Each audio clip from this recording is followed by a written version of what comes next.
আসসালামু আলাইকুম। কেমন আছেন সবাই? আশা করি সবাই ভালো আছেন। আলহামদুলিল্লাহ আমিও ভালো আছি। আজকে রান্নাঘরের বসে কাটতে পারিনি, ওদিকে ভাত চড়াই দিয়ে ঘরে চলে আসছি কাটার জন্য। এত পরিমাণে গরম, রান্নাঘরে বসে কাটতে পারলাম না, ঘরে চলে আসলাম।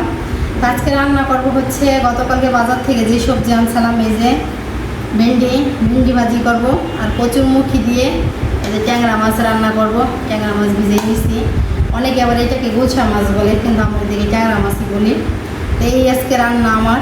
বাটা লাগবে না, বাটা মশলা আছে, কিন্তু কাটাকাটি তো করে নেওয়া লাগবে। এই জন্য ঘরে চলে আসছি। এই কাটতে পারিনি রান্নাঘরে বসে, রান্নাঘরের বাতাসটা লাগে না। এই জায়গায় যদি ফ্যানও না থাকে, এই জানলা দিয়ে এবার ভালো বাতাস আসে, এই জন্য এই জায়গায় এসে বসছি। আমরা ঘরে থাকি মনে করেন মহিলা মানুষ টিকতে পারতেছি না, এত পরিমাণে গরম লাগতেছে। আর দিন হলে যাই হোক জানলা জন্য খোলা থাকে, একটু রাত হলে তো সব কিছু বন্ধ থাকে, আরও বেশি পরিমাণে গরম লাগে। মানে অর্ধেক রাত্রে মনে করেন দেখি কি ঘামাই ভিজে গেছি। মানে আজকে এরকম অবস্থা হয়েছে, এত পরিমাণে গরম।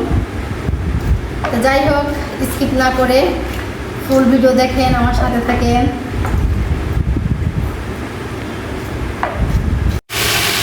সবজি কেটে নিয়ে চলে আসছি রান্নাঘরে। আইসে প্রথমে এই যে ভেন্ডি ভাজি করে নিতেছি। আর ভেন্ডি ভাজি করা তো বেশি সময়ও লাগে না। আমি হচ্ছে তেলের উপরে ভেন্ডি, পেঁয়াজ, মরিচ একসঙ্গে দিয়ে দিচ্ছি, তার ভিতরে একটু লবণ দিয়ে এখন ঢাকনাটা ঢেকে রেখে দেবো। সবজি মনে করেন সুন্দর করে ভাজি করা হয়ে যাবে, কিন্তু সবজির কালার এরকম সবুজই থাকবে।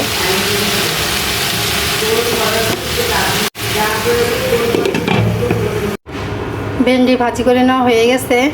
তারপরে এই যে ওই কড়াইতেই কচুরমুখী একটু ভাবদা নিতেছি হলুদ লবণ দিয়ে।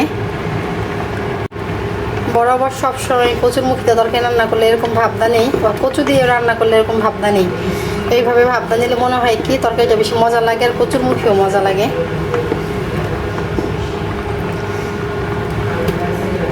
কয়েকটা বলক দিয়ে নিলাম, এখন নামাই নেব, আর রাখবো না। গাড়ি সেদ্ধ করে নেওয়া হয়ে গেছে, গাড়ি নামাই নিছি। তারপর ওই কড়াইতে এই যে মাছের জন্য মশলা কষাইতেছি।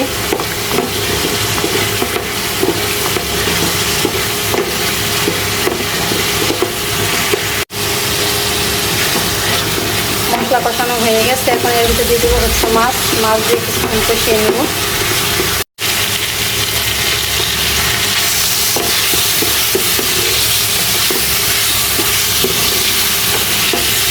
মাছ ভালো করে কষাই নেওয়ার জন্য এর ভিতরে দিয়ে দেবো একটু পানি দিয়ে কিছুক্ষণ কষিয়ে নেব।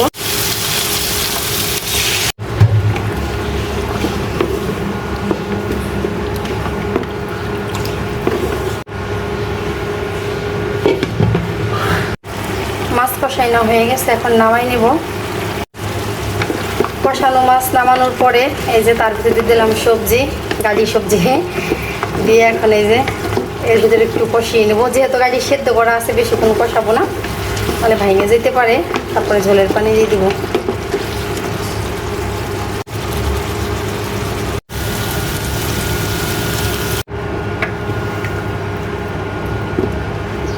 ঝোলের পানি দিয়ে দিছি, এখন ঢাকনা দিয়ে ঢেকে দেবো। যখন ঝোলের পানিটা ভালো মতো জাল হয়ে যাবে, তখন কষাইনে মাছ দিয়ে দেবো। গাড়ি দিয়ে ট্যাংরা মাছের তরকারি রান্না করা আমার হয়ে গেছে। এই যে তরকারিটা দেখলেই মনে হয় অনেক লোভনীয় হয়েছে। এখন আমি ভাত খাবো, আর লোভ সামলাতে পারতেছি না, যেহেতু এই সবজিটা আমার অনেক পছন্দের। আমি ময়লা ফেলানোর জন্য নিচে গেছি। তা নিচে একটা জাম গাছ আছে, জাম গাছ থেকে দিকে অনেক জাম পইরা বিছাই আছে। তো ওই ভাবি আবার আমাকে দিছে, মানে জাগো বাসায় এই জাম গাছ, সে আমাকে দিছে যেগুলো নিয়ে যান। পরে আমি নিয়ে এসছি, এখন মা খাবো। এত পরিমাণে গরম মেঘ করছে হঠাৎ করে, গরমের মাঝে তো বৃষ্টি নামতেছে না।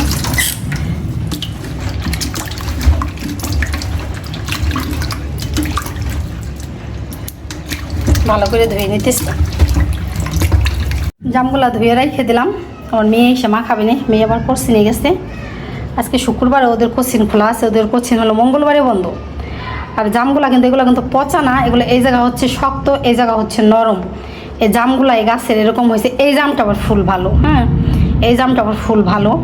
এই জামগুলাই হয়েছে এরকম, এই যে এই পাশে শক্ত, এই পাশে নরম, এরকম জানি হয়েছে জামগুলা।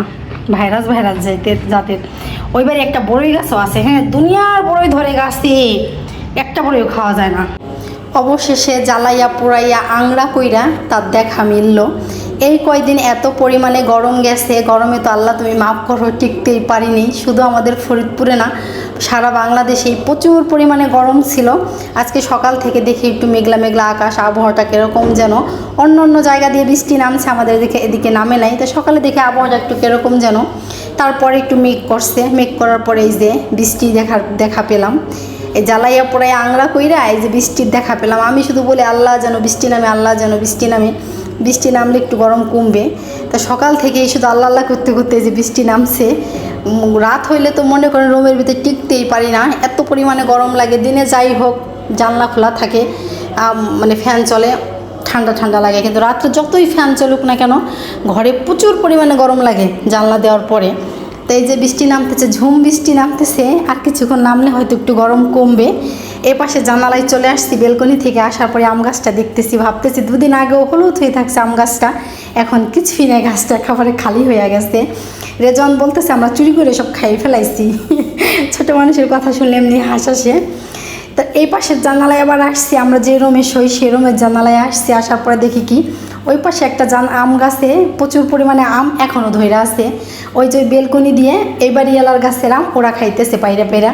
ওরা কিন্তু মাঝে মাঝে ওই জায়গার থেকে পায়রা খায়। একটা লাঠির মাথায় ব্যাগ বাইধে নিছে, কী কৌশল যেন আমগুলা পারে ব্যাগের ভিতরে চলে যায়, মানে সুন্দরভাবে আমগুলা পায়রা পেরে ওরা মাঝে মাঝে খায়।